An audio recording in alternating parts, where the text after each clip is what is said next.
Hi, this is the seventh lesson in waves. See the description of this video. There are all the links related to my other videos are given.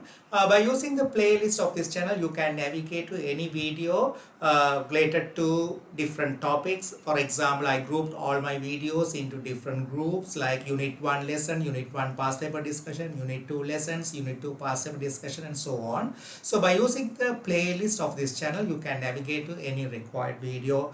Okay, so in this lesson, I'm going to discuss stationary wave. Okay, so already in my fifth lesson, we discussed about superposition of two coherent waves. That is, we normally say two source superposition. Okay, so when waves, two coherent waves superpose, they produce stable superposition pattern. If it is the waves are light, they produce bright and dark fringes. The bright and dark fringes will be stable. Or if the waves are sound, they produce constructive destructive superpositions, where at the position of constructive the waves overlap in phase, and there you will get louder sound. Destructive positions, their waves overlap anti-phase, and there could be no sound or much lower intensity of sound, and so on. We learned that. Same way, we learned about multiple coherent source superposition. That is the diffraction grating in my lesson 6 or 6th lesson. Okay, so this is also nothing new. This is also about superposition, but here the two coherent waves travel in opposite direction. The earlier topics what we learned in lesson 5 and lesson 6, there the superposition happens in either 2-dimensional or 3-dimensional space, not in 1 dimension. Two source superposition cannot happen in 1-dimensional space, right? 1-dimensional space, I can use the word. But this type of superposition where identical oppositely traveling waves, they can overlap even in 1-dimensional space. Okay, so this topic about stationary wave is nothing new. It's something related to superposition of waves, but here the two coherent waves, they travel in opposite direction and overlap. So the outcome is also here constructive destructive superpositions formed, but here we give a special name, stationary wave. The word wave is we are using here, but when we discussed already about two source superposition, there we don't use the word wave. We just say constructive superposition. If it is a light source, a two coherent light source, they form bright and dark fringes, we say. If it is something like two coherent sound sources, when they produce coherent sound waves, they produce louder sound, no sound, louder sound, no sound, like that. Maxima, minima, like that. Same way, when two dippers hit the water surface, they produce circular wave fronts, and when they overlap, they also form maxima, minima, like that at constructive and destructive superposition. So there we don't use the word wave, but here the stationary wave, it's intended the word wave. Sometimes students, they ask, why are we giving a special name for this type of superposition in which the waves are overlapping in opposite direction, the coherent waves are overlapping in opposite direction and overlap the outcome? Why is it called stationary wave? Okay, so not a big thing. It's the reason is when, for example, you can generate or you can produce stationary wave, I told already, in 1-dimensional medium or 1-dimensional space. For example, on a string you can generate a stationary wave. First, you can generate on a string or stretched string or stretched rubber cord, in which you can generate a stationary wave. Second one, you can generate stationary wave in 1 dimension in air column. You can generate stationary wave in air column, or you can generate stationary wave in water waves also. By using, it's easy to see the visible when you create stationary wave by using parallel or straight edge dipper. By using it, you can generate stationary wave in a ripple tank. Better on a ripple tank. Yeah, it's easy to see the stationary wave on ripple tank, water wave, on ripple tank, in ripple tank. Yeah. Then fourth one, you can generate stationary wave by using microwave. Or even electromagnetic waves, something like radio wave, microwave, you can generate stationary wave. Uh, but you can't see the stationary wave by using light where it has the smaller wavelength. You can, but we won't be able to detect it. I'll tell you later. It's difficult to detect the stationary wave generated by monochromatic coherent light waves. Normally we can't detect it, but these stationary waves we can detect. It's easy to see or even detect we can these things, but by using light when stationary wave is created, it's very difficult to detect it. In your past paper, the questions are based on stationary wave on stretch string and stationary wave on column. Water wave, so far there are no questions up to my knowledge. Even by using microwave there are no questions. Microwave also can generate because the wavelength is almost 8-12 centimeter like that, so there it's detectable. If you have a perfect reflection from a metal surface, yes, you can generate stationary wave by using microwave also in the laboratory.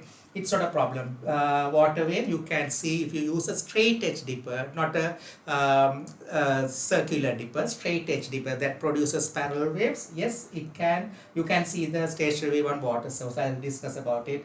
But air column string, you can easily see the stationary wave on a string, but air column you can't see, but you can detect whether stationary wave is formed or not. Water waves you can see. So which is visible, which type of stationary waves are visible? Strings you can see, it's visible. For stationary wave on strings you can see it's visible. Water waves visible. Air columns you can detect. Even microwave you can detect. The stationary wave could be detected. Light wave cannot detect, or very difficult to detect them. Okay, your questions are based on string and air column. Okay, so why the word stationary wave? The word wave they are using, it's like a type of wave. Students normally they ask, is it possible to classify? Normally we know how to classify waves. Normally we can classify a wave, even IGCSE learned, you can classify a wave like a transverse wave, longitudinal wave. Yes, you can classify. Or you can classify a wave like mechanical wave, you know, which needs medium. The other one is electromagnetic wave. Yes, you can classify like that. So students normally they ask, is it possible to classify wave into traveling wave, stationary wave? No, you can't classify it, because even we call stationary wave, it's not a type of wave. It's a outcome of superposition of two oppositely traveling waves. So it's actually outcome. Even we call it as a stationary wave. It's not something like a longitudinal wave, transverse wave, nothing like that. Even longitudinal wave can create stationary wave. Transverse wave can create stationary wave, but it's not a type of wave. It's outcome or the effect due to the superposition of wave. Okay, one more thing I forgot to tell. String, air column, water wave, microwave, light. The sixth one I forgot to tell, that is on a stretched spring, or on a stretched spring, or on a stretched slinky, you can generate stationary wave. Yeah, slinky. Okay, so by using slinky you can generate a stationary wave. It could be longitudinal or transverse, both visible. You can see there was a question in the past paper, I'll discuss it. Longitudinal wave generated on a straight string, and there's a stationary wave. So both are visible, both you can see the stationary wave generated in slinky.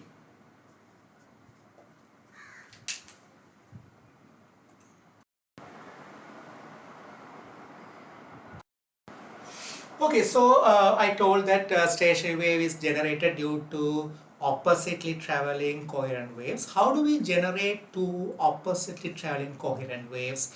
We don't use two sources to generate oppositely traveling coherent waves. Normally, practically, the oppositely traveling waves is produced or generated by using a wave source and the reflected wave. So for example, if you are generating two oppositely traveling coherent waves, in a string, we use the wave to reflect back from a fixed point. So to generate a stationary wave in a string, there must be oppositely traveling two coherent waves should superpose. So on a string, to generate oppositely traveling waves, normally we use electrical vibrator. A string will be connected to electrical vibrator, something like this, electrical vibrator. A string will be connected and there must be a fixed end. It could be connected to a wall, or I'll discuss it later, or it could be passing through a pulley connect with a weight, because we need a tension on the string. Where the string touches the pulley, at that point the wave can't continue its motion, so it will reflect back. So this is actually a fixed end reflection, because the wave will perfectly reflect back.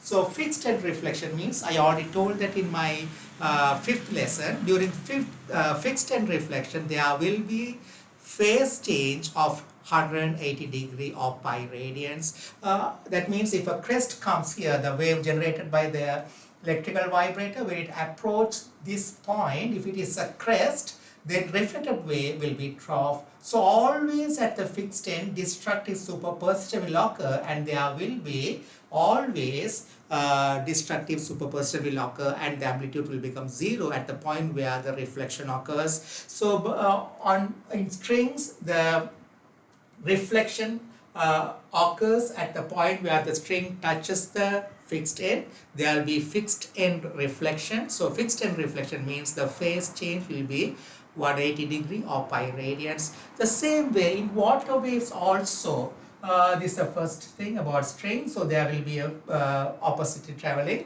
coherent waves will be there. So the electrical vibrator continuously generate a progressive wave. That progressive wave will reflect back continuously from the point where the string touches the pulley. So there will be identical oppositely traveling waves. So the wave which is reflecting from the point will have 180 phase difference from compared to the wave approaching the point. Right. So that will generate a stationary wave on the string. The second one, water wave.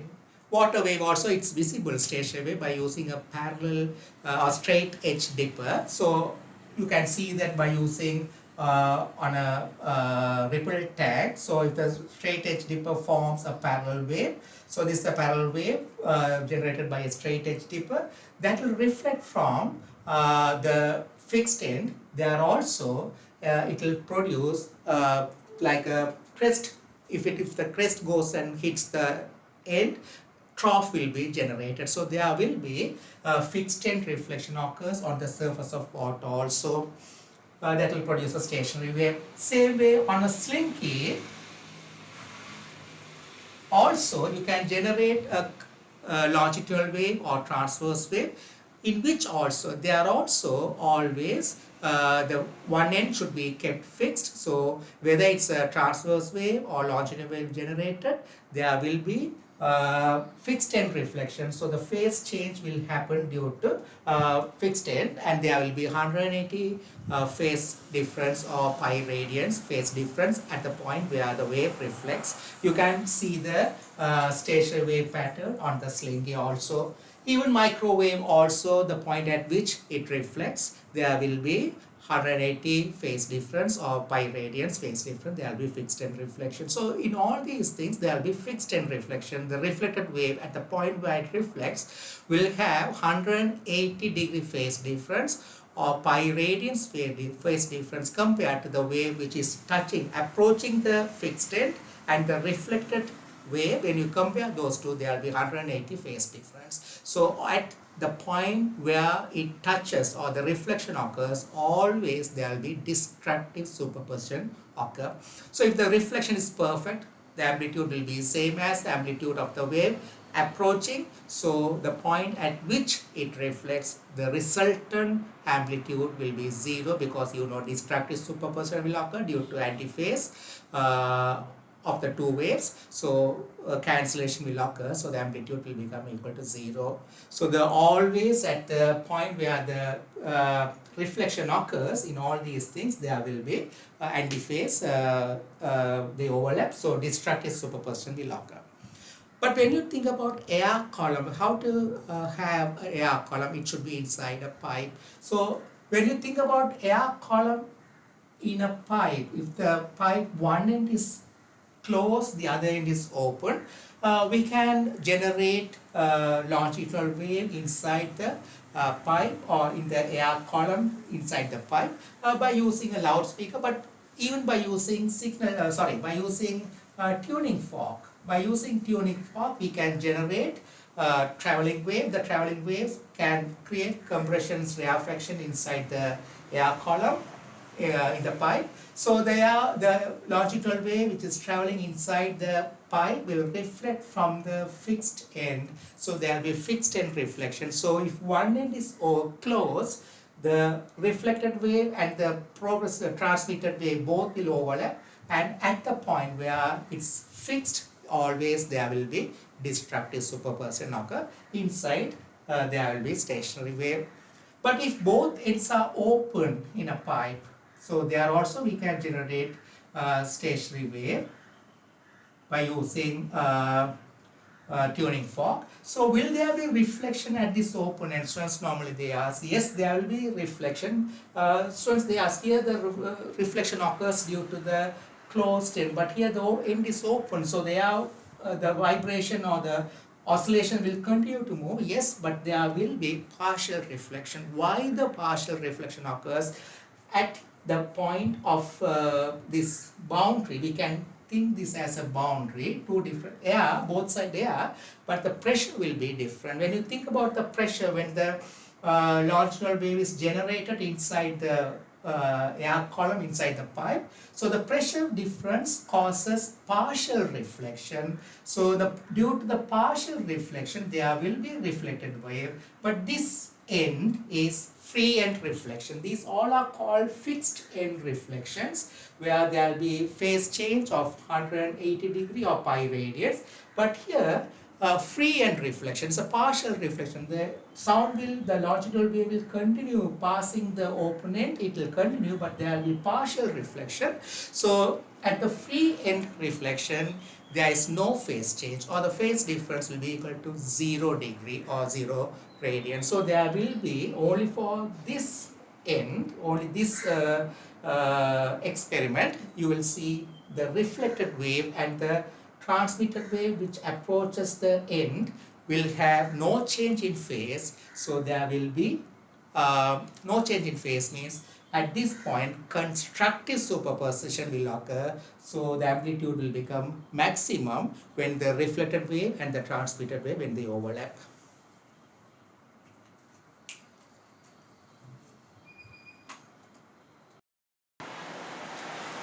Okay, why does this superposition pattern is called stationary wave? We can explain like this. In my first lesson, I told that a progressive wave or traveling wave is shown by a sine shape. That's the way we normally show a wave pattern, sine shape. That shape could be seen when a wave is generated on a stretched string or on the surface of water. Say for example, when a wave is generated on a stretched string, you can see the wave pattern like this.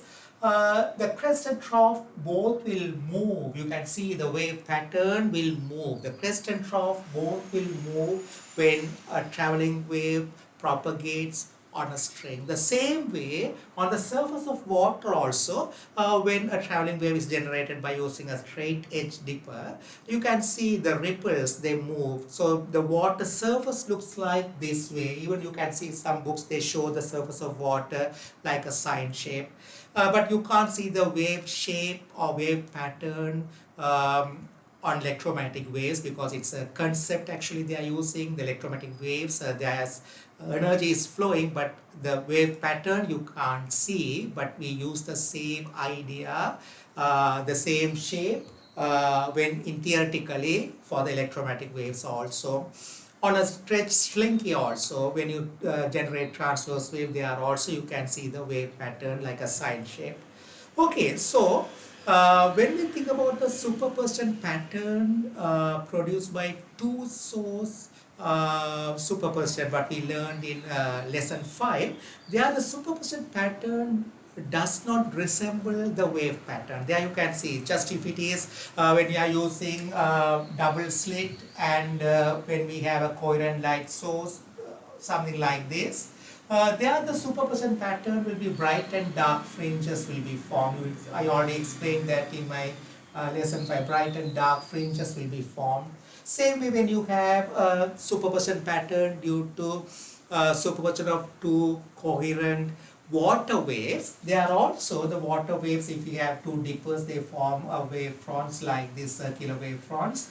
When they overlap, they produce superposition pattern, constructive and destructive. These are the points we are constructive. And I already explained that in my lesson 5, these are destructive points. So there, the superposition pattern won't resemble the wave pattern generated by one of the wave source. The superposition pattern is different. The same way when you think about the wave pattern generated on a stretched membrane also, something like this one, the water wave. There also you won't see the, when you see the superposition pattern, it won't resemble the wave pattern generated by individual coherent waves. But when you think about a wave pattern generated, the stationary wave pattern, by the word we call stationary wave, when we generate a superposition pattern on a string by using the oppositely traveling waves, I already told how to generate oppositely traveling waves. When the oppositely traveling waves overlap on a string, it produces the superposition pattern, but that superposition pattern resembles or looks like similar to the traveling wave, but there the crest and trough will not move. For example, when you generate a stationary wave on a string, the string looks like this way, but the string will oscillate or vibrate between these two positions without the motion of the highest positions or lower positions. Here we don't call crest and trough, the maximas and minimas. There the wave pattern won't move, but looks like a traveling wave, but it's not moving.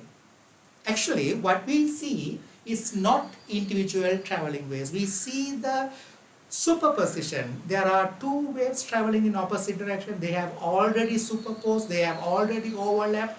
What we see is the outcome of the superposition. But the superposition pattern, after they overlap also, the two opposite traveling waves, after they overlap also, the string, the shape of the string resembles the traveling wave, but the only difference is the crest and troughs are not moving.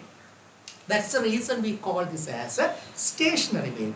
That's the reason, because the outcome or the superposition pattern looks like a traveling wave, but the wave pattern is not moving, just having only oscillation up and down. If the vibration is generated on the string vertically, each and every point will oscillate up and down, but these positions are remaining at rest. Even the highest and the lowest positions are remaining at rest. That's the reason we call it as a stationary wave. The word wave ending with word wave, because it resembles a traveling wave. Even in water wave, there you can see, I told that earlier, when you use a parallel wavefront, if it is a traveling wave, you can see the ripples will move. The ripples will move when there is a traveling wave. Imagine the reflecting surface is far away and the reflected wave is not reached backwards, or it's not coming backward. There will be only a traveling wave, just it will continue to move. But when you generate a stationary wave by using the reflected wave, you can generate that in the laboratory by using reflected tank. There, when a stationary wave is formed, the superposition is formed due to oppositely traveling coherent waves on the water surface. There also you will see the same shape of ripples, but they won't move. The wavefronts or the ripples, they will not move. Looks like a traveling wave, but the wavefronts are not moving. That means the superposition pattern resembles to the traveling wave but not moving. That's the reason it is called stationary wave. Ends with the word wave. So the same idea we use for the superposition of opposite traveling waves anywhere, whether it's a microwave or whether it's a wave inside air column. There you can't see but you can detect. I'll tell you how to detect whether a stationary wave is formed. There are also when sound wave travels from this direction and when it reflected wave superpose, there will be stationary wave but you can't see the wave pattern. But we use the same word stationary wave for the superposition generated inside a air column in a pipe also. The same word we use, stationary wave. So whenever the two opposite traveling waves overlap, the shape, the outcome of the superposition is, that's the reason we call it as stationary wave, because the patterns are not moving. It's visible only for wave on a string and water surface, wave on water surface. Okay, so I told that earlier also, your questions are based on stationary wave on a stretch string or stationary wave in air column inside pipe. Okay, that's the way the questions comes. Okay, so this is about the stationary wave in a stretched string. Electrical vibrator is connected to a signal generator. You know the signal generator gives out different frequency of AC. We can vary the frequency of output of the signal generator. So the frequency of oscillation or vibration of the electrical vibrator is also same as the frequency of output of the signal generator. For example, if the signal generator output is 30 Hertz, the electrical vibrator also will vibrate at 30 Hertz. So what happens? The electrical vibrator will vibrate or transfer energy to the string. So the frequency of oscillation when there is a progressive wave generated from left to right, or towards right, from this end to that end, the electrical vibrator will vibrate each and every point of the string at the same frequency of 30 Hertz. For example, if the frequency of the electrical vibrator is signal generator output is F, the electrical vibrator also vibrate at the same frequency F.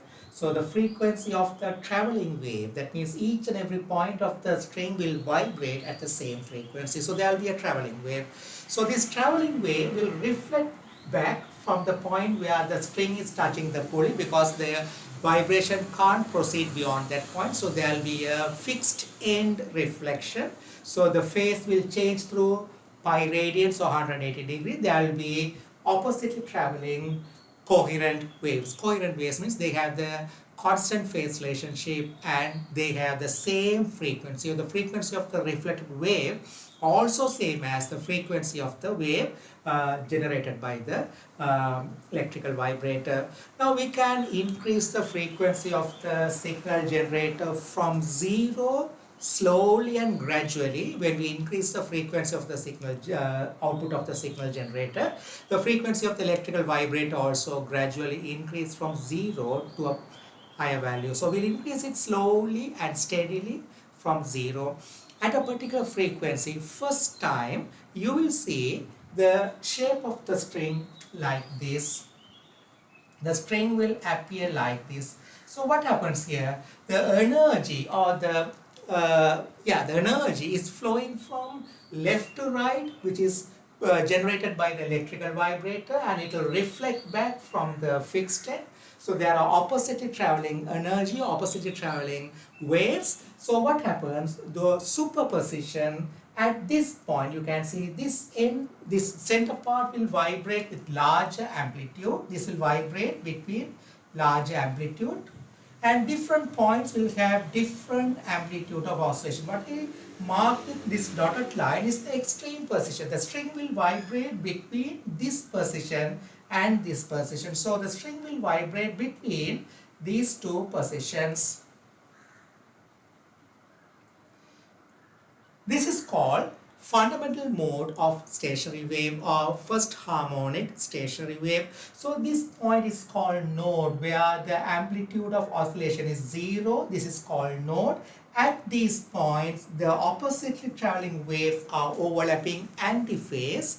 and destructive superposition is occurring, so the amplitude becomes zero. They cancel each other. So we normally use the energy is cancelled out. So energy, you know, cannot be created or destroyed. So what happened to the energy belongs to these ends. Those energies are transferred to the antinode or the other region of the string. So the antinode will have the maximum amount of energy, so maximum amplitude. It will oscillate with large amplitude, the center part.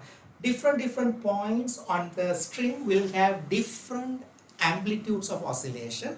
The center part where the amplitude is maximum is called antinode, where the oppositely traveling waves overlap in phase and constructive superposition will occur.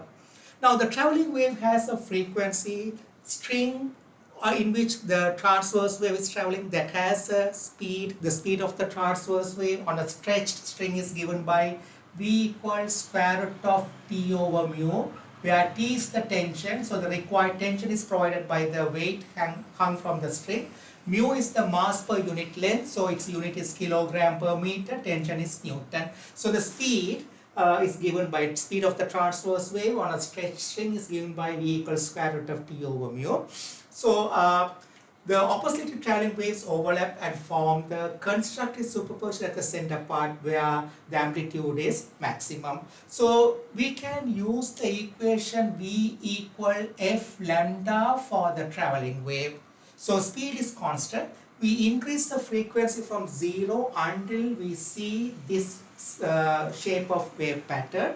So at this wave pattern, the frequency we normally call first harmonic frequency or fundamental mode frequency. So that normally denoted by F naught.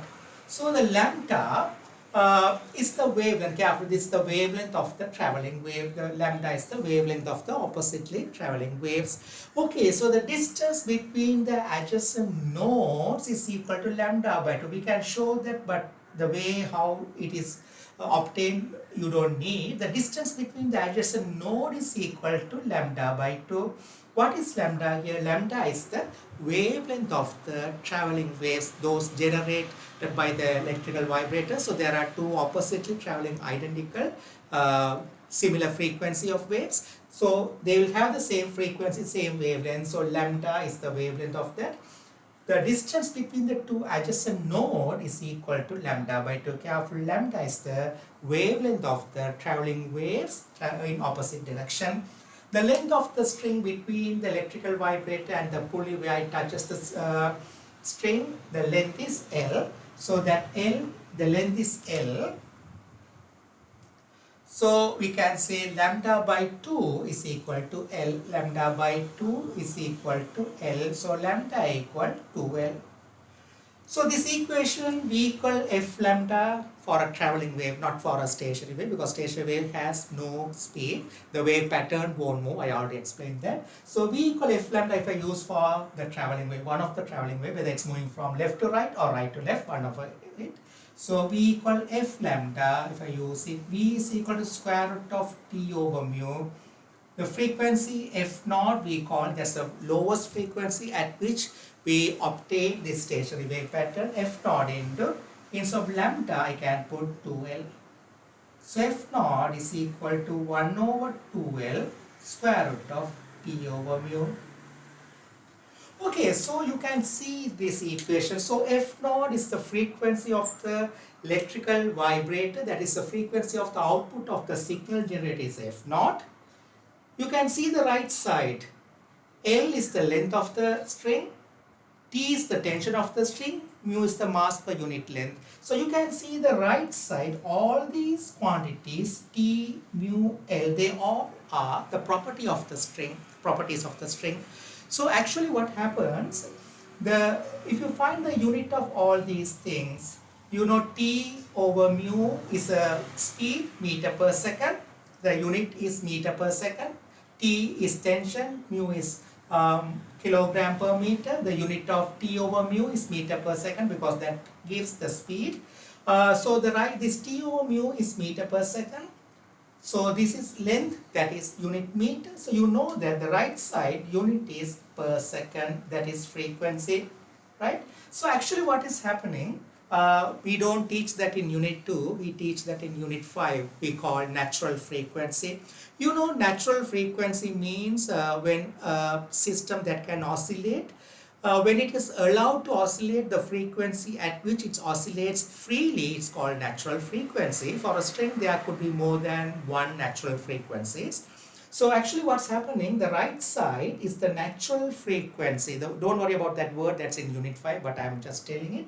The right side, the quantity 1 over 2L square root of T over mu is called the natural frequency of the string. F naught is the frequency of the electrical vibrator. So when the frequency of the electrical vibrator, we adjust it from 0, we increase gradually. When the frequency of the electrical vibrator becomes equal to natural frequency of the string, what is happening actually? Resonance is happening. Even the word resonance is in unit 5 and oscillations we learn. But anyway, that's the actual thing. Resonance happens. Due to resonance, stationary wave is formed. Okay, that's actual theory. So the frequency of the electrical vibrator becomes equal to natural frequency of the string, which is shown on the right side. So what happens? Resonance occurs. So due to resonance, large amount of energy is transferred from electrical vibrator to the string, and the string is oscillating as shown in the diagram. So this lowest frequency at which a stationary wave is formed is called first mode frequency, or fundamental, first mode frequency, I made a mistake, fundamental mode of frequency or first harmonic frequency, fundamental mode of frequency or first harmonic frequency. Okay, now increase the frequency of the output of the signal generator. That means you increase the frequency of the electrical vibrator. So when you increase the frequency further, at a particular frequency, you will see a stationary wave as shown in this diagram. So initially you saw a stationary wave like this, what we learned, that is the fundamental mode of first harmonic. When you increase the frequency further, this wave pattern will vanish and there will be some disturbance. Because there are two directions of wave. One is the wave generated by the electrical vibrator, there's a reflected wave, but there won't be any stationary wave. We are going to see an important conclusion. So the superposition pattern occurs at discrete frequency, not random any frequency. But when you think about two source superposition, you can get superposition pattern for any frequency of waves. When they overlap, they produce superposition pattern. When we think about two source superposition or superposition pattern due to diffraction grating, the frequency of the wave could be anything, but here the superposition pattern won't occur for random frequency. It could be certain discrete frequencies only can generate the stationary wave superposition pattern. Okay, we are going to show that now. So initially you saw a superposition pattern as we learned just now, that frequency is this much. Now when you increase the frequency, that superposition pattern, which is belong to fundamental mode or first harmonic, both refers the same, that will vanish and there will be some disturbance because of overlapping of oppositely traveling waves. Now at a particular frequency, you will see this shape of stationary wave pattern. So the string will vibrate between these 2 points. Here it will vibrate between these 2 points. There will be a node where the oppositely traveling waves overlap antiphase. Here they overlap in phase, overlap in phase, overlap antiphase, antiphase. So wherever the node is formed, the oppositely traveling waves overlap antiphase, destructive superposition occur. Wherever antinode is formed, the oppositely traveling waves overlap in phase and constructive superposition occurs. Okay, so you will see a wave pattern as shown in the diagram. So here we can say lambda by 2 plus lambda by 2. Lambda is the wavelength of the traveling wave. There are two waves traveling in opposite direction. Each will have the same wavelength, that is lambda. So the distance between adjacent node is always lambda by 2. Same way distance between adjacent antinodes also always lambda by 2. So this is lambda by 2, this is lambda by 2. So lambda by 2 plus lambda by 2 is equal to L, the length L. So lambda by 2 plus lambda by 2 is equal to L, that is lambda equal L. We can use V equal F lambda for one of the traveling waves. You can't use this for a stationary wave. You can use this equation for one of the traveling waves. They are traveling in opposite direction.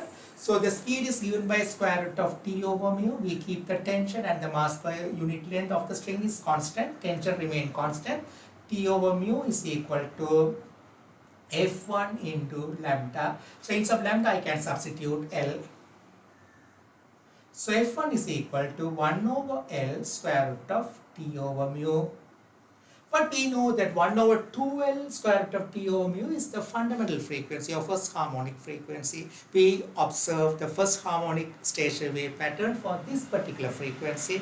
Here also you can see the right side completely, property of the string, tension is the property of the string, mass per unit length is the property of the string, L is the length property of the string. So the right side is the property of the string, so that is natural frequency of the string. When the frequency of the electrical vibrator, which is F1, becomes equal to natural frequency of the string, there is resonance occurs and the stationary wave is formed due to transfer of maximum amount of energy. That is unit 5 anyway.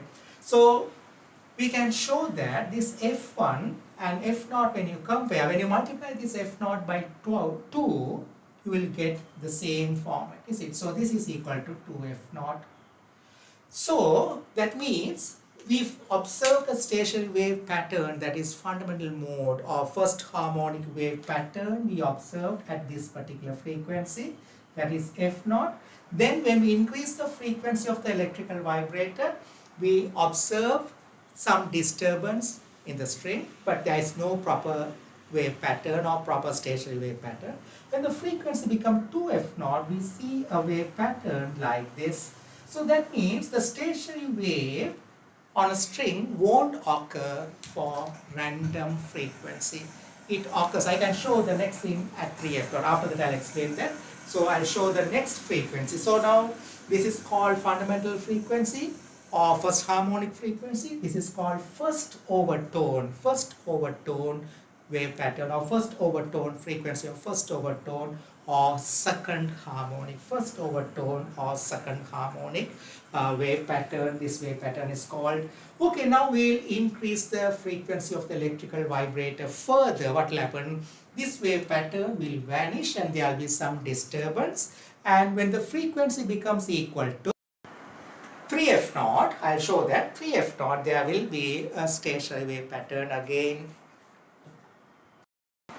Okay, so when the frequency of the electrical vibrator is increased beyond 2F0, so we got the frequency for the first harmonic, that is equal to 2F0. This is the frequency of fundamental mode of first harmonic, frequency of first overtone or second harmonic. Okay, when you increase the frequency further, what happens? There will be disturbance and the previous wave, stationary wave pattern will vanish. And at a particular frequency, you will see the string like this. That means the string will vibrate between these 2 points. So these are the antinodes, antinode. The distance between adjacent antinode also equal to lambda by 2, where lambda is the wavelength of the traveling wave. There are 2 waves traveling in opposite direction. One is the wave generated by the electrical vibrator, the other one is the reflected wave. Both will have the same wavelength lambda. So lambda by 2 is the distance between 2 adjacent antinodes or 2 adjacent nodes is equal to lambda by 2. Okay, so here we can say that lambda by 2 plus lambda by 2 plus lambda by 2, that is 3 lambda by 2 is equal to the length of the string L. So 3 lambda by 2 is equal to L. So lambda equal to 2L over 3.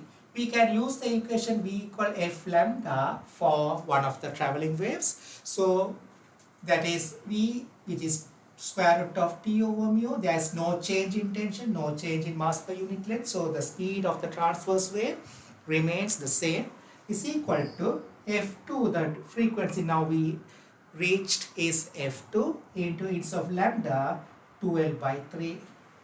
So F2 will be equal to 3 over 2L square root of T over mu. Compare this with the fundamental mode of frequency. So that is 1 over 2L square root of T over mu. This is 3 over 2L square root of mu. You can see that this is 3 times of this one. So this is 3F0. This is called second overtone or third harmonic. wave pattern. This wave pattern is called stationary wave pattern, is called second overtone or third harmonic wave pattern, and the frequency is called third harmonic frequency or frequency of the second overtone. So you can see that here the stationary wave pattern, I can continue further for next frequency, you will get 4f0, 5f0 and so on. Here the important conclusion is, compared to what we learned in lesson 5 and lesson 6. Lesson 5 we learned about two source superposition. There you can see the superposition pattern, bright and dark fringes if you are using, whether it's a blue color light or yellow color light or green color light, whatever it is, any frequency of light you can use, you will see a superposition pattern on the screen, but only the fringe widths will be different. But fringe pattern will be generated for any frequency of light if you are using double slit experiment. Same way, if you think about two source superposition with two loudspeakers connected to the same signal generator, and whatever the frequency of sound, you will get a stable superposition pattern when you have two source superposition by using two loudspeakers which produce coherent sounds. But here you can't get stationary wave pattern for any random frequency. It is distinct frequency only can generate stationary wave patterns. So the stationary wave patterns are generated only for certain frequencies of the electrical vibrator, or certain frequencies of the traveling wave can generate a stationary wave for a given length and given tension of the string.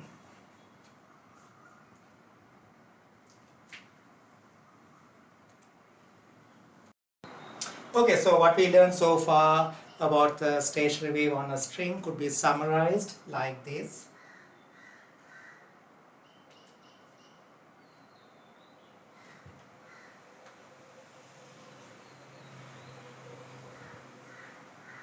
So that is fundamental mode, F0, first harmonic, one loop. This is called loop, now one loop. So second harmonic or first overtone, there will be two loops. The frequency that happens at 2f0, twice the frequency of fundamental frequency, there will be two loops. Three loops, 3f0 frequency, second overtone or third harmonic, number of loops is 3 and so on.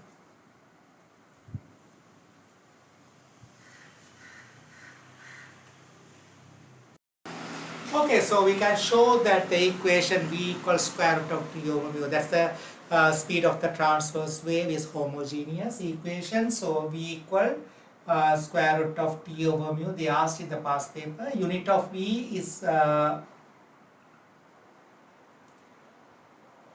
meter per second. Okay, we need to find the unit of square root of T over mu. Okay, we'll find it.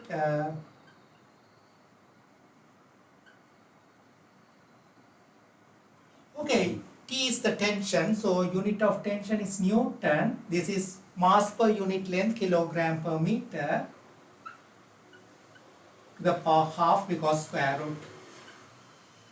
Newton means, you know, according to F equal ma, Newton means kilogram meter second minus 2 divided by kilogram per meter to the power of half. Kilogram will get cancelled. Per meter, m to the power minus 1, when it goes to the numerator, this is denominator.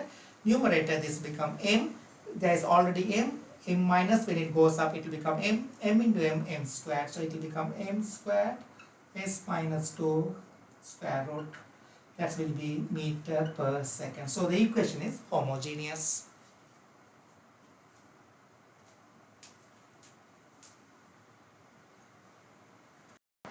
Okay, so we'll think about stationary wave generated in a one enclosed pipe. We came to know that stationary wave produced in a particular length of string with a particular tension. The stationary wave could be generated only for discrete frequencies, f0, 2f0, 3f0, not for random frequency. Here also the same, for a particular length of air column on a one enclosed pipe. So think about a one enclosed pipe. So the length of the pipe is L.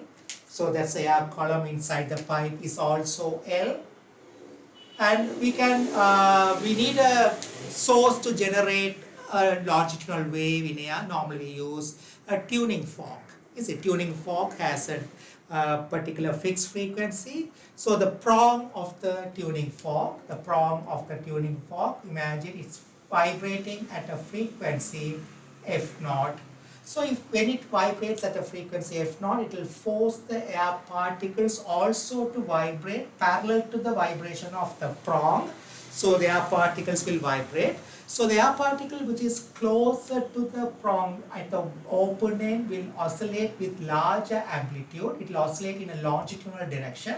So it will oscillate parallel to the direction of oscillation of the prong. So it will oscillate with large amplitude. So like that it will oscillate the next particle. You know how the longitudinal wave sound travels in air.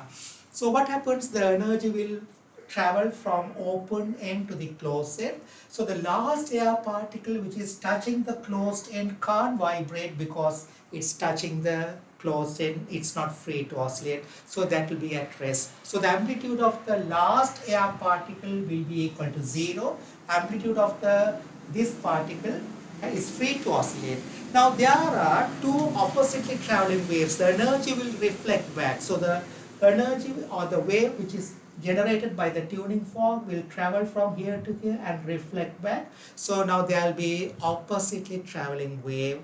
If the length of the air column inside the pipe or the length of the pipe is suitable, then a stationary wave will be formed for the traveling wave from the tuning fork to the closed end, and due to the reflected wave from the closed end to the tuning fork. If the length decides the discrete frequency, here also a stationary wave will be formed for a particular frequency of tuning fork. Okay, so how do we know stationary wave is formed or not? When stationary wave is formed, you will hear a little bit louder sound. If the practical is done in a very calm or silent room, you will see when you vibrate a tuning fork and hold it, you won't feel any sound, you won't hear any sound. But when a stationary wave is formed inside the pipe, you will hear a particular frequency, unique louder sound. The reason why unique louder sound is created, because the vibration will keep the energy to continuously oscillate, or the energy sustained within the air column. Vibration will sustain, therefore the louder sound will be generated. When you keep a tuning fork and hold it here, you won't hear louder sound because the energy is flowing. So the traveling wave or progressive wave sustain energy for short time until when it passes your ear, you won't get the sound. But here, back and forth oscillation will keep the energy, or it will keep the energy inside the pipe, or the energy sustained. That's the reason you will hear louder sound. Okay, so here this oscillate with large amplitude, this won't oscillate with any amplitude. The amplitude will be 0. How do we recognize, or how do we determine a stationary wave is formed? You will hear a louder sound. Why louder sound is created? Energy sustained for reasonably longer time. That's the reason we hear a louder sound. Okay, so large amplitude, no amplitude, right? So this frequency, if I say, imagine a situation where this is the possibly lowest frequency that is creating a stationary wave, that is called here also, that is called fundamental mode or first harmonic frequency. So the lowest frequency that could generate a stationary wave inside a pipe is called fundamental mode or first harmonic frequency. Okay, so here it has the largest amplitude of oscillation, it has 0 amplitude of oscillation. So there you won't see a wave pattern. You won't see a wave pattern. Now you can do a practical something like this. The best way to do a practical here, for a given frequency of like a tuning fork, you should have a variable length of pipe. Say maybe you might have a longer length of pipe. So there it could be like a movable piston, something like this. Movable piston. So you can keep the tuning fork, and this should be kept with the smallest length, something like this. And move this out. So you can increase the length of the air column inside the pipe at particular frequency, for a particular frequency you can get a first frequency of oscillation or first louder sound, that is the fundamental mode of frequency. Normally we can do like this. You can increase the length of the air column by moving this piston outside. So if you move this piston, that is the reflecting surface, if it is movable, then at a particular frequency you will hear a louder sound, that is the lowest frequency for this particular length of air column.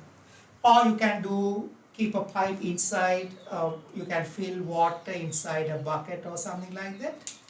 You can fill water inside something like this and keep a pipe, both end open pipe, so the water surface also act as a reflector. You can keep the tuning fork something like this and let it vibrate. So move the free end of the pipe outside at a particular frequency.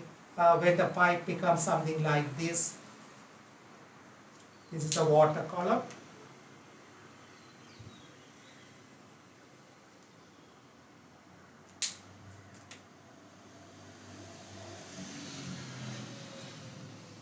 So this air column inside this portion will generate a stationary wave first time, so that will be the fundamental frequency. Anyway, that is the way we do practically to get the fundamental frequency of stationary wave in an air column inside a pipe. Okay, so anyway, I'll come to the theory part. So this oscillates with large amplitude, this is zero amplitude. If I sketch a graph for amplitude against length of the pipe, this is amplitude against length of the pipe. If I sketch a graph, this has large amplitude. It could be positive or negative amplitude.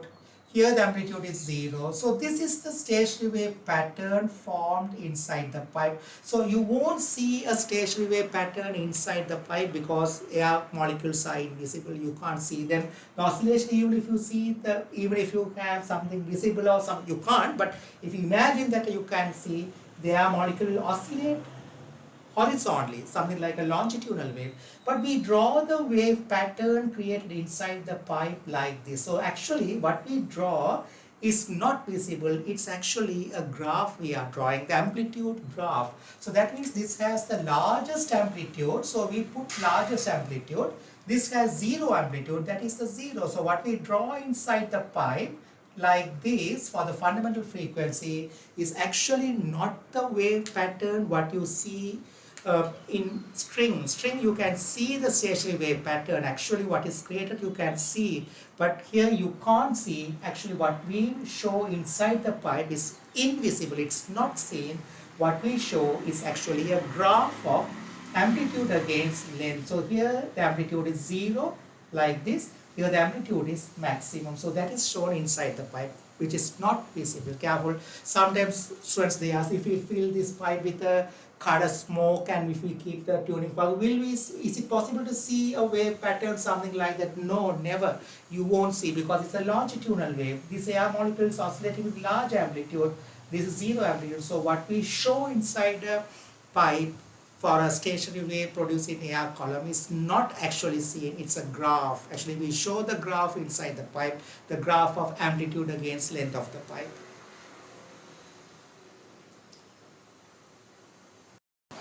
So the opposite traveling waves overlap here, destructive superposition occurs, so it can't oscillate, so then a node has zero amplitude. Here antinode that has the largest amplitude, this is antinode, this is node. We know the distance between adjacent node and antinode alternatively form. So distance between two nodes, adjacent nodes, is lambda by 2. Think about a stationary wave produced on a string, something like this. Node, node, node, antinode, antinode. So distance between two adjacent node is lambda by 2. Distance between two adjacent antinode is lambda by 2. That's true for any type of stationary wave, right? When you think about the distance between node and antinode, what's the distance between node and antinode? That will be lambda by 4. So the length of the pipe is L, this is lambda by 4. So lambda by 4 is equal to L, lambda equal 4L. The speed of the sound in air is fixed at constant temperature. It's given by, not in your syllabus, the speed of the longitudinal wave in air is given by square root of gamma RT over M, not in your syllabus, where gamma is the ratio of capacity, heat capacities. Gamma is called ratio of the molar heat capacities. Gamma is given by Cp over Cv. You might learn it in chemistry, Cp over Cv. Cp is the heat capacity at constant pressure. This is the heat capacity at constant volume. Anyway, they are not in your syllabus. For air, gamma is equal to 1.4. Anyway, it's a ratio which has no unit. Anyway, just I'm telling because V is constant at a particular temperature. When the temperature increases, speed of the longitudinal wave, that sound will increase. M is the molar mass. R is the universal gas constant. Anyway, you don't need, but just it might come in the exam with the equation. Once it came, they gave an equation related to water wave with different depth. Anyway, but in case if they give, you can accept, but otherwise the equation is not in your syllabus. What I want to say is speed of the sound in an air column at constant temperature, which is constant. That is enough for you. So speed is constant for the traveling wave. So I can use the equation V equal F lambda for one of the traveling wave from here to here or here to here. Speed is constant at a constant temperature. So the first frequency at which a fundamental mode offers harmonic wave pattern generated inside the pipe, which is F naught, is into instead of lambda we can say 4L. So F naught equal to 1 over 4L V. This is the fundamental frequency of first harmonic wave pattern or stationary wave pattern for air column where one end is closed pipe.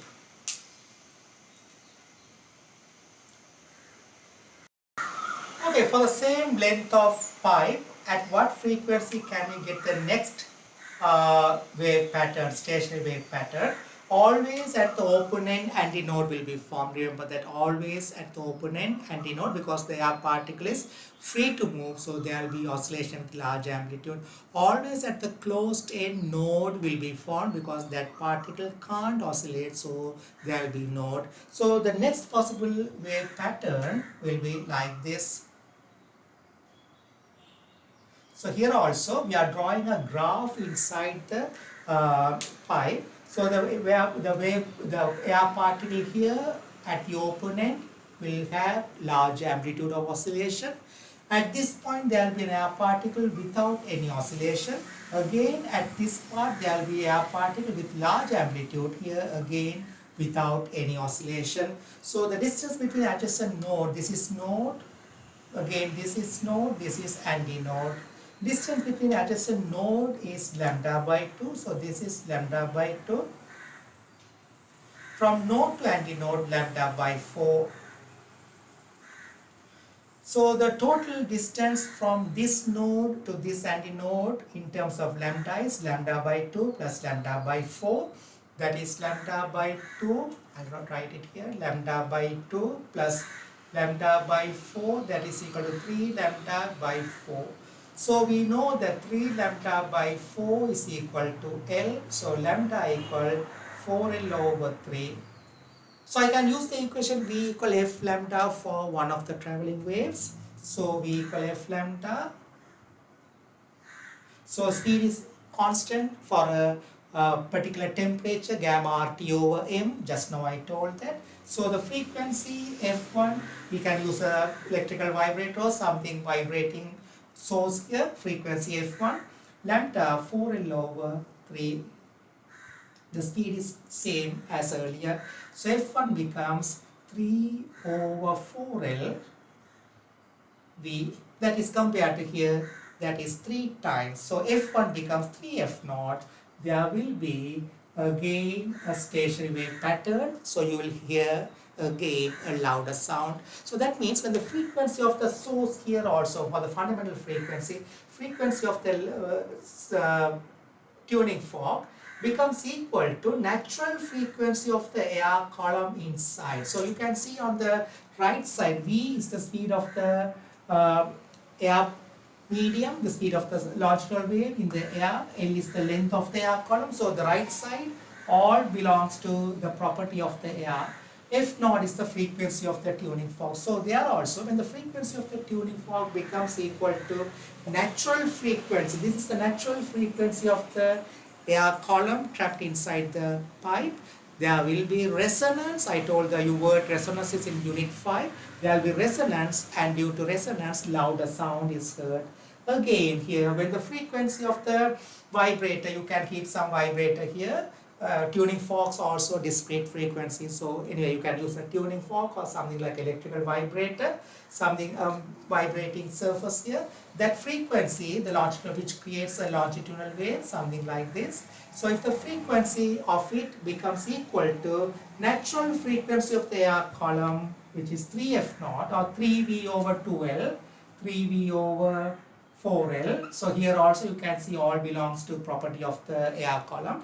So when the frequency of the electrical vibrator becomes equal to the frequency, natural frequency of the air trapped inside the pipe, again there will be resonance and louder sound will be heard. So that is fundamental frequency or fundamental mode of frequency of first harmonic. This is first overtone or second harmonic, and so on we can proceed. But remember that when you are drawing the stationary wave pattern, always at the open end antinode, always at the closed end, there will be node will be formed.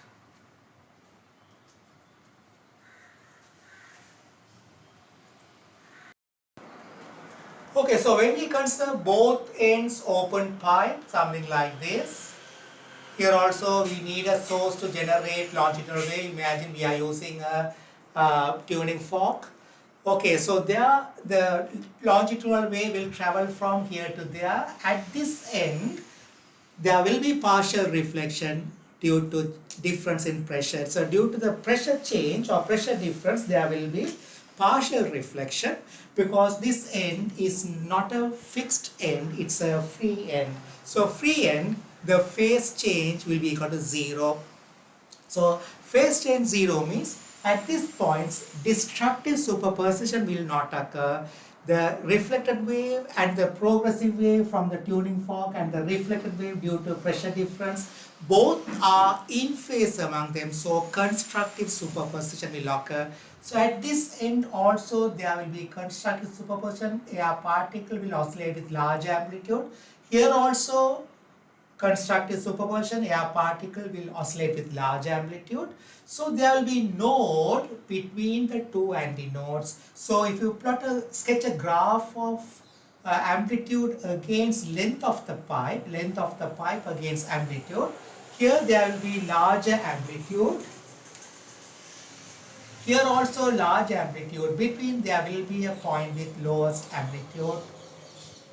So the wave pattern will be like this. This is the wave pattern that will be generated, stationary wave pattern generated inside both ends open pipe with air column. So the shape of the stationary wave pattern inside both end open pipe will be like this.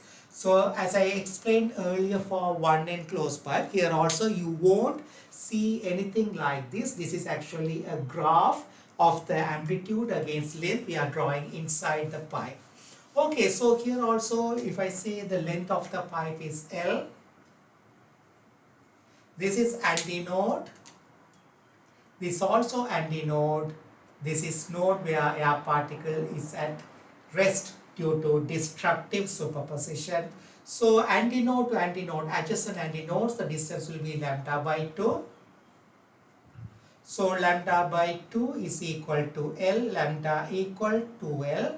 The speed of the traveling wave is given by gamma RT over M, which is constant at constant temperature. So if I use V equal F lambda for one of the traveling wave, so V, which is constant, the frequency, the lowest frequency that forms the stationary wave inside both ends open pipe is F naught, lambda equal to L.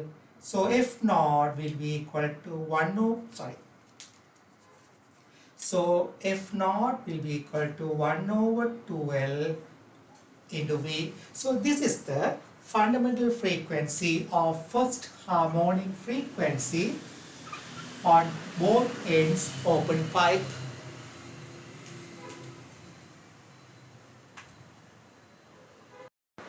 Okay, so the next possible frequency of the tuning fork or the traveling wave that could generate a stationary wave inside the both ends open pipe, always antinode. So the next possible frequency shape is like this. So here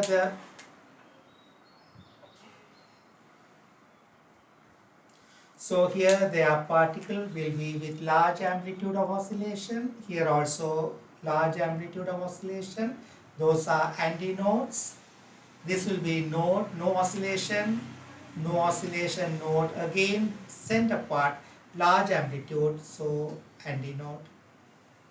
The length of the pipe, if I say L, that is L. The antinode to antinode, this is lambda by 2. This antinode to this antinode, lambda by 2. That is, the length of the pipe is L. In terms of lambda, that is equal to lambda by 2 plus lambda by 2, that is equal to L. So lambda equal L. We equal F lambda for one of the traveling waves inside the pipe. So the speed is constant for a constant temperature. So that is F1 into L. F1 will be equal to 1 over L V. So that is F1 will be equal to 1 over L V, that is 2F naught. So fundamental frequency, this is first overtone or first harmonic, this is second harmonic frequency.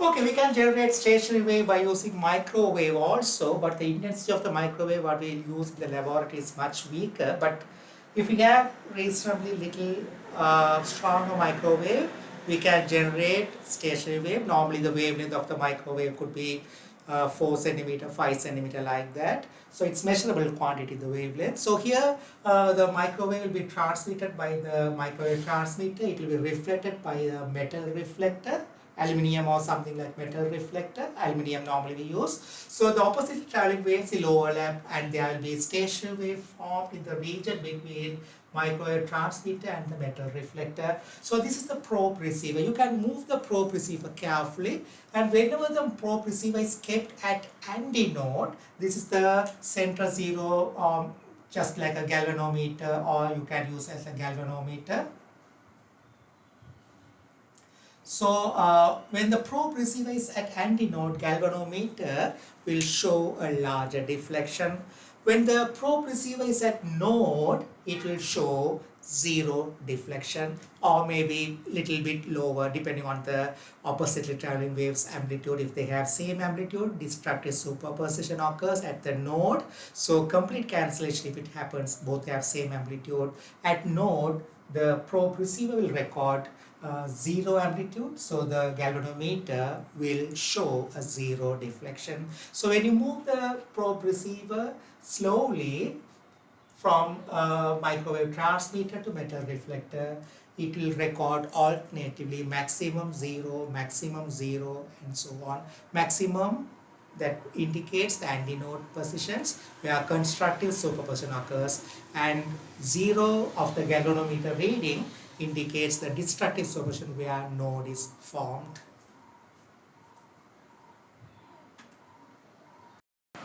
Okay, so stationary wave in water wave, we can generate stationary wave by using straight edge dipper, something like a ruler hit the surface of water in ripple tanks. So the water will travel, the wave fronts will travel and reflect back from the edge of the tray. So there will be stationary wave. So you can see the wave fronts are traveling. When we have a traveling wave, the parallel wave fronts will travel. But when the reflected wave also overlap, the wave fronts will be seen but not moving. That's the reason for stationary wave, the word comes. Because normally when there is a progressive wave, the wave fronts, same wave fronts will move. Now the wave fronts are going to stationary because of the reflected waves. Where the wave fronts, what you see are the antinodes where constructive superposition is occurring. So you will see the wavefronts are like this inside water wave when stationary wave is formed.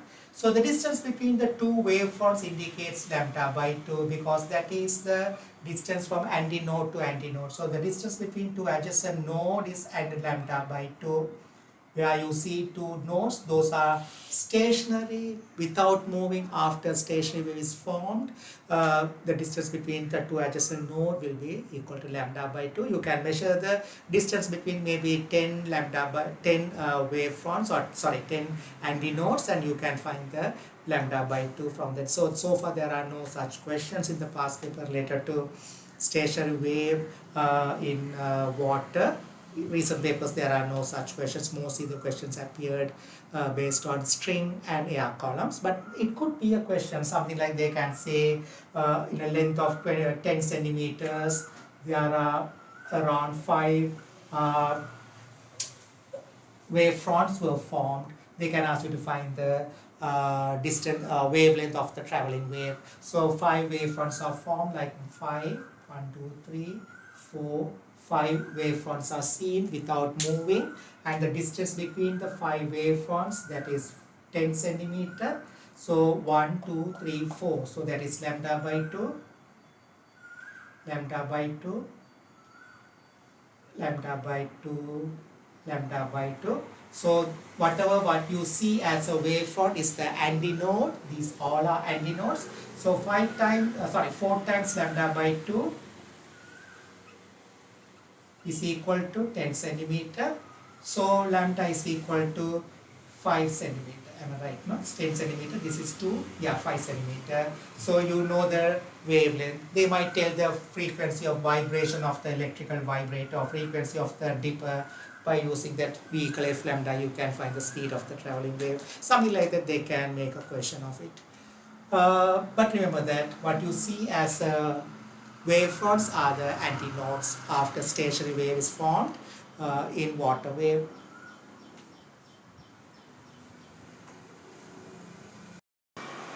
Yeah, we learned that we can produce or generate stationary wave by using microwave. Microwave is an electromagnetic radiation, electromagnetic wave. But is it possible to produce stationary wave by using a monochromatic light? Monochromatic, one wavelength I put light. Is it possible to generate a stationary wave in monochromatic?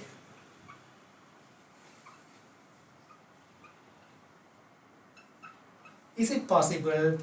No, never. Actually, practically not possible. Theoretically, okay, you can say, but practically it's not possible because you know the distance between two antinodes is equal to lambda by 2. Wavelength of the largest wavelength of the visible light, that is red, that is 700 nanometer. Wavelength of the largest wave is visible light is red, that is 700 nanometer. So that is 700 into 10 to the power minus 9 meter, that is 7 into 10 to the power minus 7 meter. Even if you convert to millimeter, how many millimeter, you can see that 10 to the power minus 3 means 7 into 10 to the power minus 4 millimeter. So you can't measure it. It's very difficult. You might need a traveling microscope or even much resolution apparatus to measure the distance between adjacent antinode. So theoretically, okay, you can, but by you practically, it's difficult to measure the distance between two adjacent antinodes because it's a very small distance between the two antinodes. But you can magnify and see, right? But normally very difficult to see that. But using microwave, you can, because the wavelength is around something like 6 centimeter, 4 centimeter, 5 centimeter, lambda by 2, the distance between adjacent antinode will be equal to half of the wavelength, so it's measurable. But this is a bit difficult, but you can theoretically generate.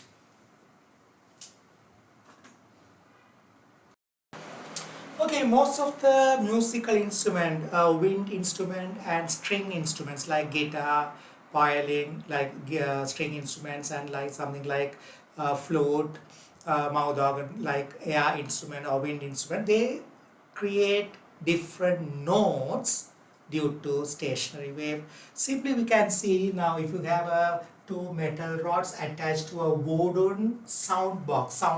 Sounding box means it's just a chamber inside. Normally there is large amount of air made of wood. So there are two metal rods are kept and a metal string is attached between the two metal rods. And if you just plug it and generate a stationary wave in it, so if it oscillates something like this, you will hear reasonably louder sound. The frequency at which it oscillates, the same frequency of sound you will hear.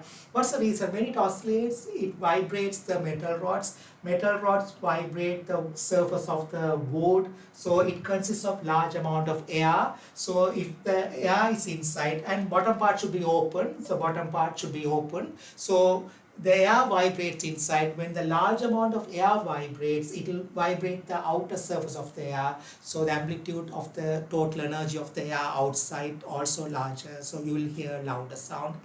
So when stationary wave is formed, energy is sustained between the two nodes compared to traveling wave. When there is a traveling wave, it moves at a particular speed. Normally the speed is in air 330 meter per second. Speed of sound, speed of any transverse wave in a string depends on tension and the mass per unit length. That also reasonably larger. So the vibration sustained for very short time, so we don't hear any sound. But when stationary wave is formed, the energy sustained reasonably longer time. That's the reason the sound is produced. So most of the musical instruments, they generate different notes of sound due to stationary wave, because the notes are discrete. I already told that in a string there are no different frequency of the stationary waves. The required frequencies are discrete. So if the frequencies of the discrete stationary waves belongs to one of the frequency of the note, that particular note of sound will be generated. Even wind instrument also the same way. They are column inside the pipe. We did already form a stationary wave at a particular frequency. If the frequency is one of the frequency of a note, that particular note of sound will be generated. So that's the reason mostly musical instruments, string instruments and wind instruments generate note by using stationary waves.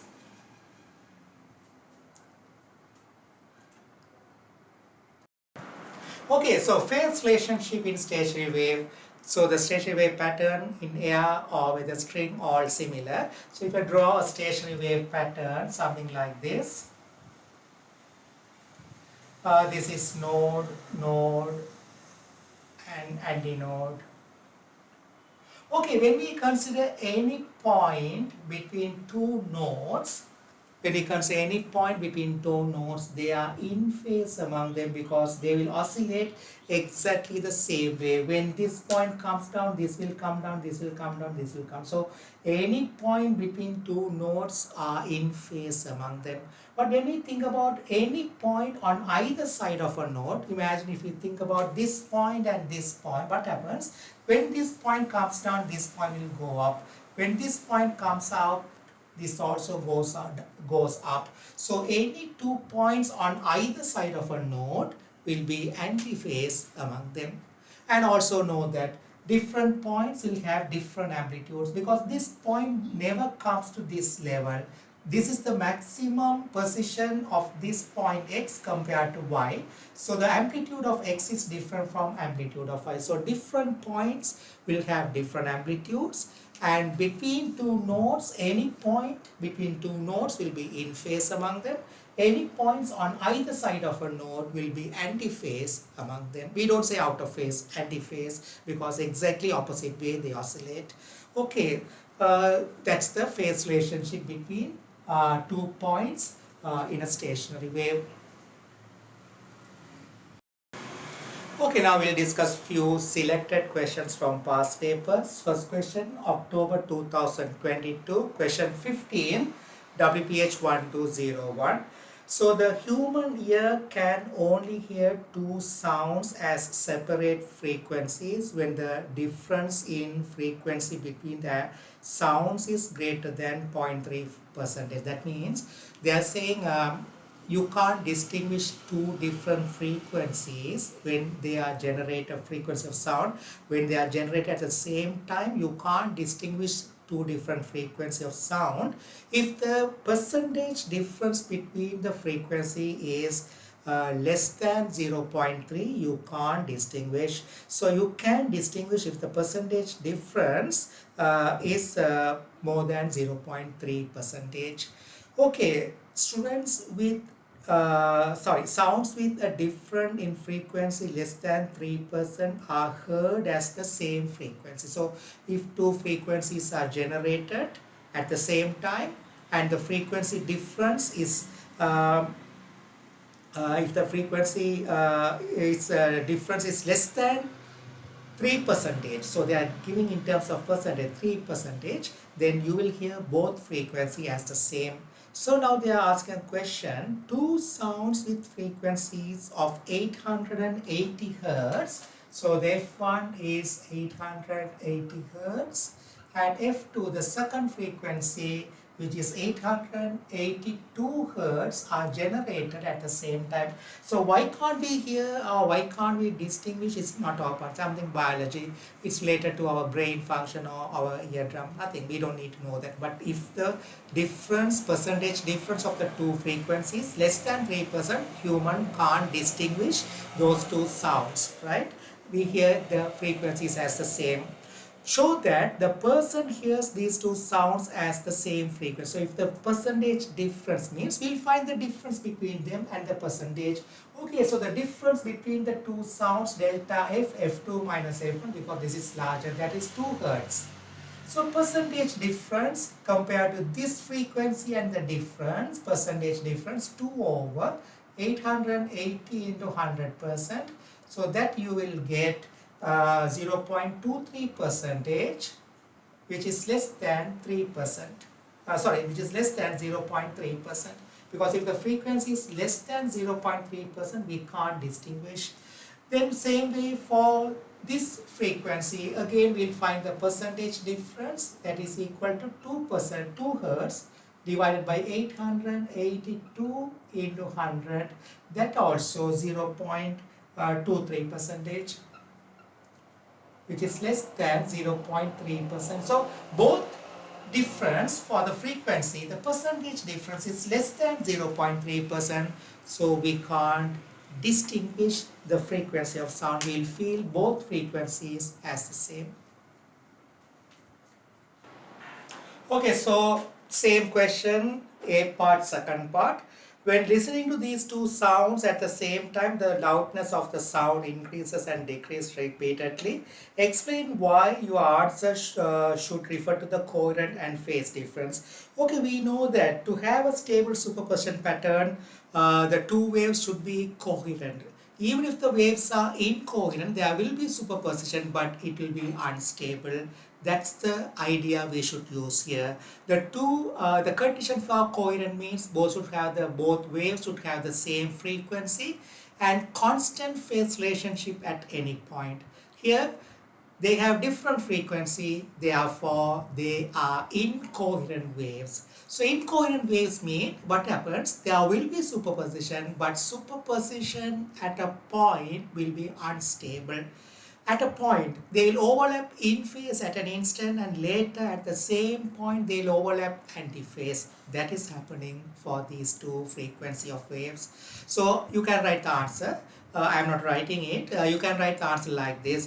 First you should say, since they have different frequency, they are incoherent waves. So at a point, the person where he stays, at that point, the waves will overlap in phase at an instant, and at the same point they will overlap antiphase later. When they overlap in phase, there will be constructive superposition and louder sound will be heard. When they overlap antiphase, destructive superposition will occur and sound will be heard with lower loudness or lower intensity. That's the answer you should give for October 2022, question 15, A part, second part. Now B part of the same question. A wave is stretched between two fixed points the wire is made to vibrate and a stationary wave is created. This produces a sound wave in the air. You know that I told that when a string vibrates and if it is kept on a proper sounding box, it will vibrate and air will be forced to vibrate, and the stationary wave, the energy is sustained between the two notes, so you can hear the sound with the same frequency of vibration of the stationary wave, or the traveling wave has a particular frequency. At the same frequency, the string will vibrate when stationary wave is formed. So a wire of length 18.7 centimeter produces a sound with a frequency of 882 hertz. So there a diagram is given like this. Now that is beat part. That is beat part. So a wave pattern is given like this.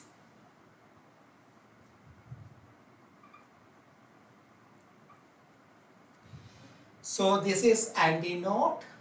So the wire, the length is given 18.7 centimeter.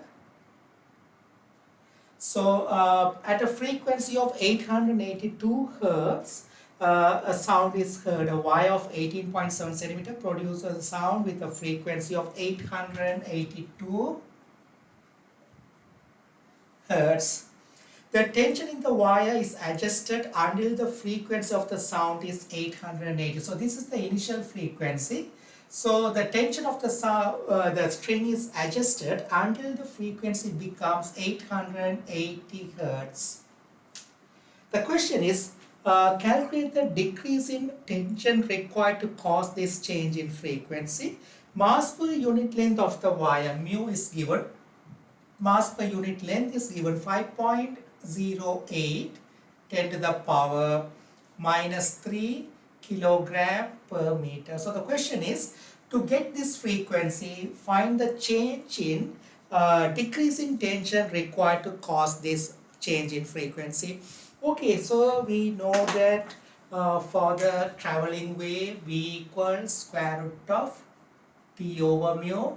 We know this is at fundamental frequency, the length is 18.7 centimeter. So lambda by 2, the distance between two nodes, lambda by 2 is equal to, I'll put it as L, later we'll substitute L. So lambda is equal to 2L. When we think about the traveling wave, for one of the traveling wave, we equal F lambda. So initially the F1 is equal to the speed. We know that square root of T over mu. I'll write that first. Square root of T1 we'll put as a tension initially. T1 over mu, mass per unit length is not changing. Only the tension is going to be changed. T1 mu is equal to F1 lambda. Instead of lambda, I can say 2L. Okay, so square the both sides. T1 over mu is equal to F1 squared into 4L squared. Okay, same way, when there's new frequency F2, T2 squared over mu into 4L squared. Okay, so we'll find the initial tension T1. So T1 is going to be F1 squared into 4L squared mu. We'll find the initial tension T1.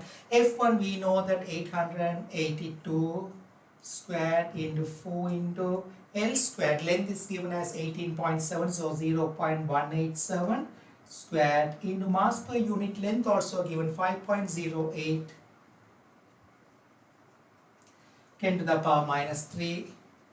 From this we can find the T1, the initial tension T1, that is 552.7 or 8 Newton. Okay, so when there is new frequency, you know this from this equation, T proportional to F1 squared. There is no change in length, no change in mass per unit length. So T2 squared is equal to F2 squared into 4L squared mu. So T2 squared we know, we need to find it. F2 squared, 880 squared into 4 into L squared. That is L, we know that 18.70, 0.187 squared into mu, mass per unit length, that is 5.08 10 to the power minus 3. So T2, find it. Take the square root and you will find the T2, that will be equal to 550.3 Newton. Okay, you need to find the difference. So the increase in, the question is calculate the decrease in tension. So initially the tension was 82, that is this one, 82.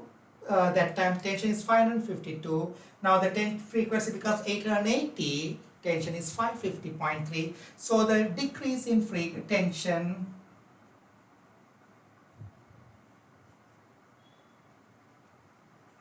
delta T equal T1 minus T2.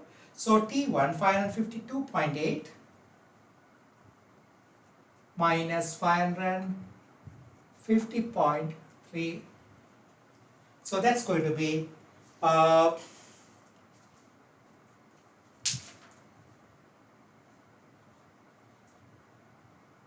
yes, that's going to be that will be 2.5 hertz.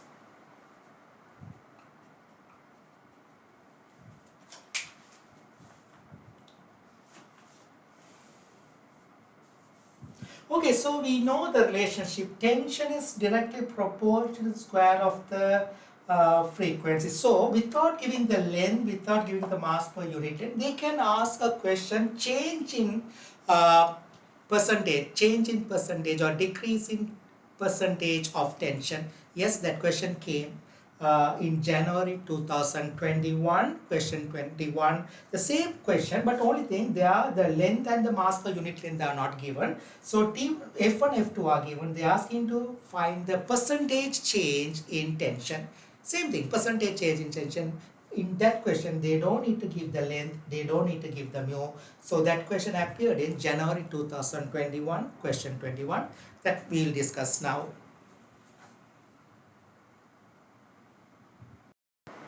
Okay, so January 2021, question 21, WPH1202. So there's a photograph given, the musical instrument called about recorder. So a mouthpiece also given, opponent, the diagram is given. You can see the exam paper, January 2021, question 21. A recorder is a musical instrument with a mouthpiece at one end as shown. A part, when a musician blows into the mouthpiece, a stationary wave is produced in the air column inside the recorder. The stationary wave has antinodes at both ends of the air column as shown. So they are giving a diagram of the stationary wave pattern produced inside both ends open pipe, something like this. Both side antinodes they mark, you should know that. Calculate the frequency of the sound produced by this stationary wave. Speed of sound in air given 330 meter per second. Length of the recorder 23.6 centimeters. So this length is given 23.6 centimeters. So this is antinode, this is antinode. Distance between two adjacent antinode is lambda by 2. So the first part, first part, they asked to find the frequency of the sound. So lambda by 2 is equal to antinode to antinode, lambda by 2 equal 23.6 centimeter. So lambda will be equal to 47.2 centimeter. We equal f lambda for one of the traveling wave.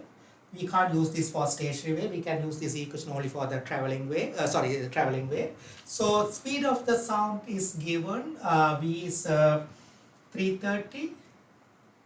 Frequency is the question. Lambda 47.2 centimeter, 0.472 meter.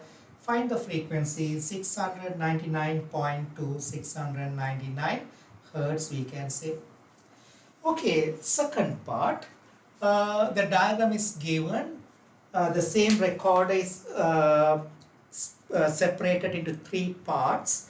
The recorder is made from three separate sections that slide together as shown. So you can move it on each other. So they have separated into three parts.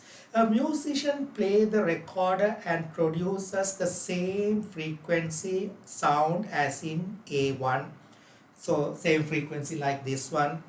The temperature of the air increases. As the temperature of the air increases, the speed of sound also increases. I already showed the equation when I teach V equal to square root of gamma RT over M. I showed, not in your syllabus. T is the temperature in Kelvin scale. So when the T increases, speed of sound in air will increase. They are not giving the equation, but they are saying when the temperature increases, speed of sound increases. Explain how the musician can adjust the recorder to produce the same frequency sound as in one. So that means now the temperature of the air has increased, but he wants to produce the same frequency. What should he do? Okay, so we know that from this equation we can see that lambda by 2 is equal to L. L is the length of the recorder. The name of the instrument is recorder. So lambda is equal to 2L. So V equal F lambda. So F is equal to V over lambda. So instead of lambda I can say 2L. Okay, now he wants to get the same frequency, but the speed increases because of increase in temperature. To maintain the same frequency, the length of the air column inside the recorder should, or the effective length of the air, I can say that way, effective length of the recorder is the name of the instrument. So the effective length of the air column inside the recorder should increase. So how can he increase? He can move the, the diagram shows that the separate sections, you can move them away and you can separate them. So only thing, he need to increase the effective length of the air column inside the recorder. Means he should also, we can say when the temperature increases, speed increase, to have the same frequency, effective length of the air column inside the recorder also should increase. So therefore, to increase the effective length, he should slide the sections of the recorder away from each other slightly. He should slide the sections of the recorder away from each other to increase the effective length. That's the answer we should tell. Okay, B part. Now what I told, the calculation as I told earlier. On a violin, now the question is based on violin. On a violin, a stationary wave is created when a string is plucked. A violin string has a fixed length, but the tension can be adjusted. When a string is plucked, it produces a sound with a frequency of 432 Hz. This string is adjusted to produce a sound of frequency 440 Hz. Calculate the percentage increase in the tension of the string. Okay, so here the same question what we did earlier, but there the mass per unit length is given. Here mass per unit length is not given. Their length of the string is given. Here length also not given. So they are asking percentage increase or percentage change in tension. Okay, so I already derived the equation in my previous question. So I'll do it again. Now this is January 2021, question 21, B part. Okay, so for a string, we'll take the string is as vibrating even when the frequency is increased from 430 to 440.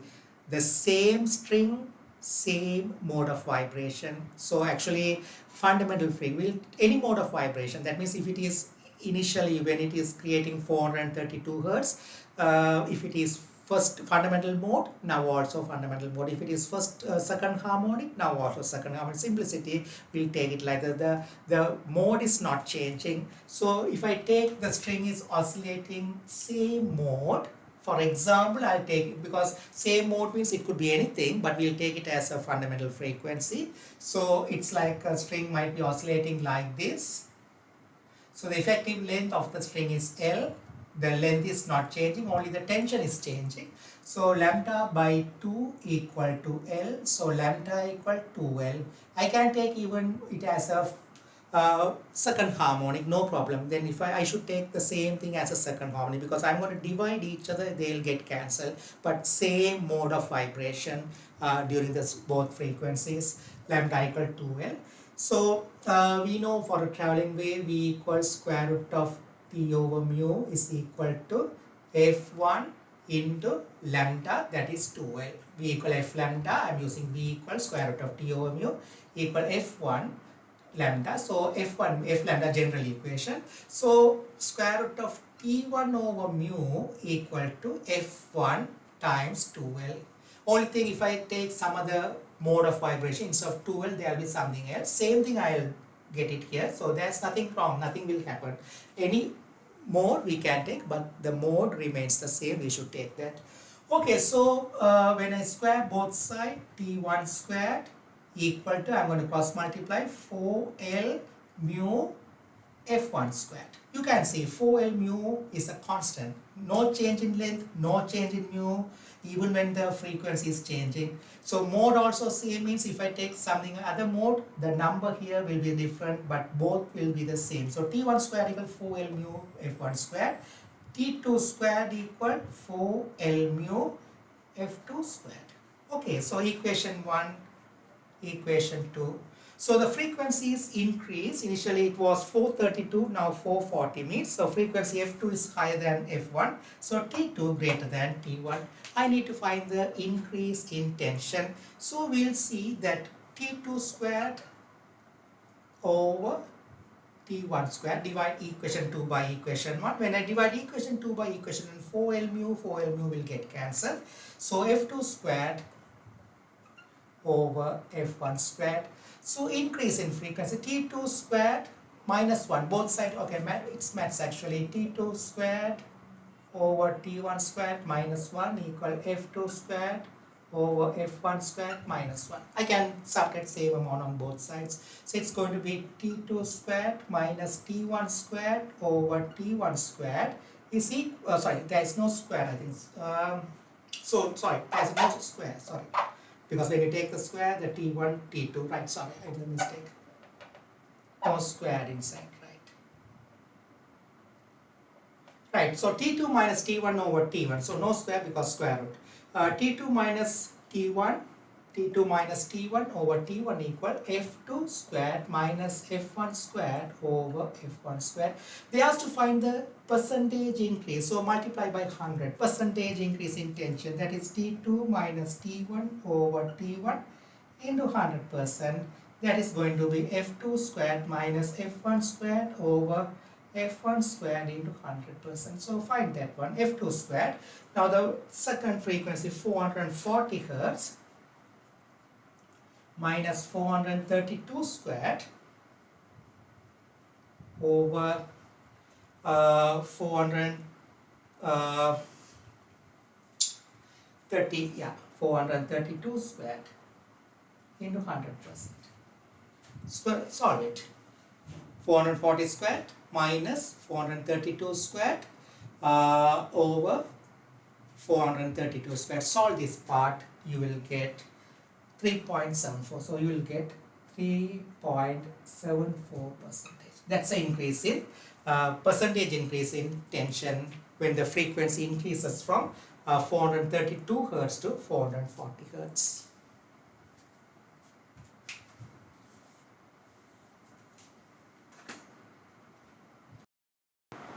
Okay, third question, October, May, both same papers, May, October 2020, question number 17, WPH1201.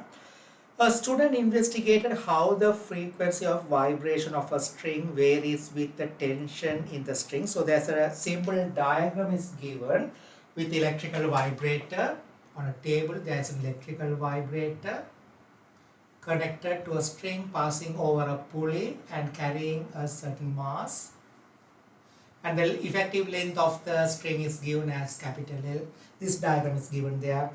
A student investigated how the frequency of vibration of a string varies with the tension in the string.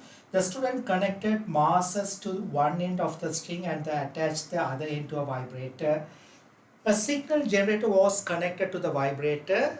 The signal generator was adjusted until a stationary wave was produced on the string.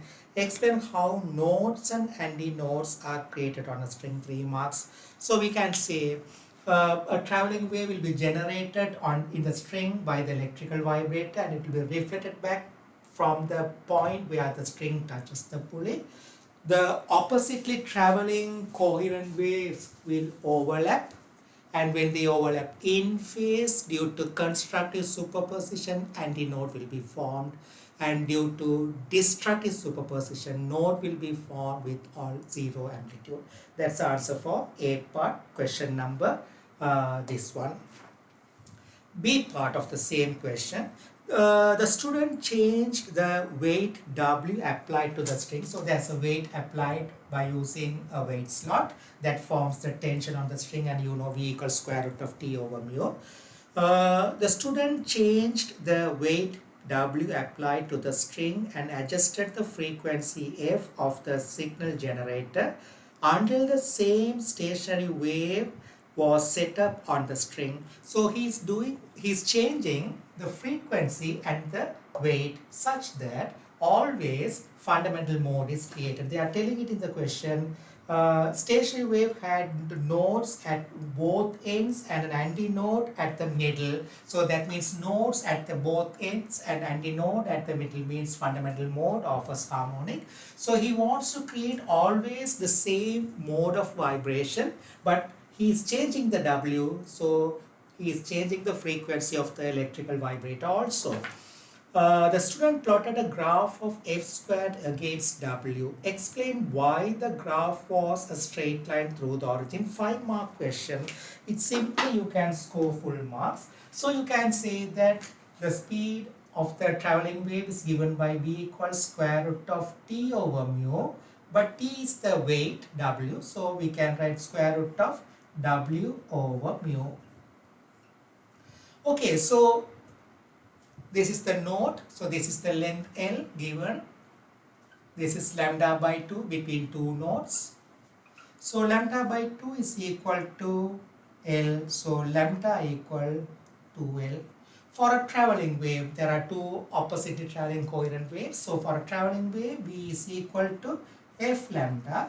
So V equal to square root of W over mu equal to F into, instead of lambda we can put 2L. So he is plotting a graph of F squared against W. So square the both sides. If you square both sides, the square root will be taken. So W over mu is equal to F squared into 4L squared. So L is not changing, only W and F are changing. So we'll rearrange because he is plotting a graph of F squared against. F squared is set first, means it's on the y-axis. We'll make the F squared subject. F squared is equal to 1 over 4L mu times W. So this is in the form of y is equal to L is constant, mu is constant. You must say L and mu both are constants. So you can bracket it. So that will be the gradient because L, mu both are constants, you must say that. So gradient will be constant. This is on the x-axis. So this is a straight line graph, y equal mx format. So since L and mu are constant, it will be a straight line through the origin. There is no intersect point.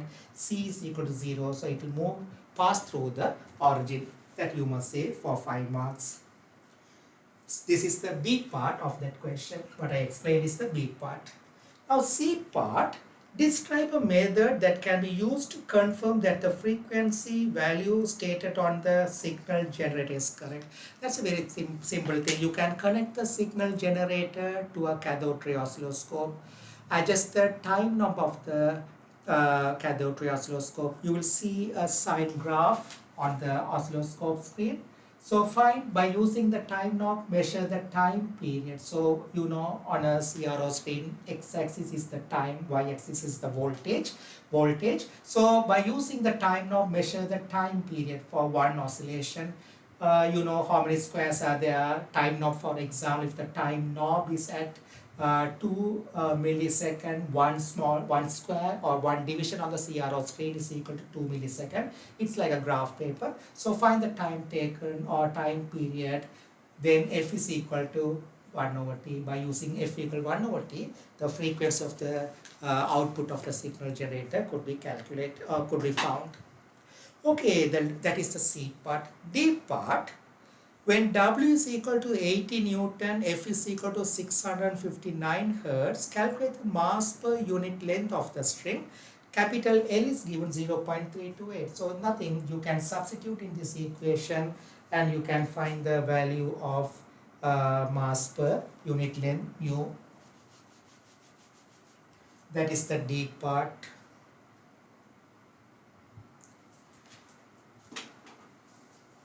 Same question, the D part. So what are the given quantities? W is given 80 Newton. And F is given, the frequency is given 659 Hertz.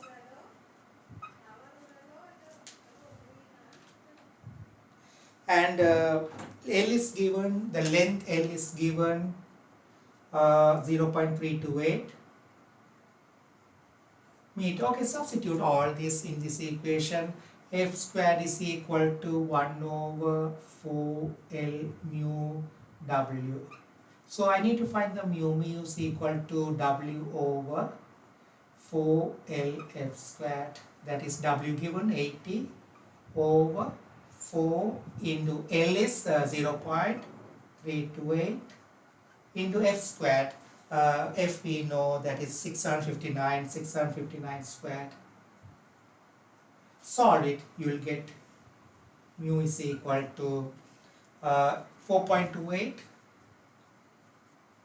10 to the power minus 4 kilogram per meter.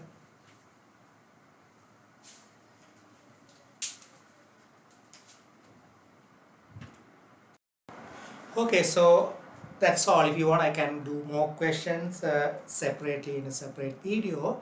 I hope that's enough. Even if it is a question based on AR column, same thing, fundamental mode, first overtone, second overtone, I drew the diagram. So P equal F lambda, the same idea, right? If it is in AR column also, we can find the speed or whatever it is inside in AR. So nothing hard, stationary waves, the ideas are the same. These are the recent questions I did it. So I hope you understood.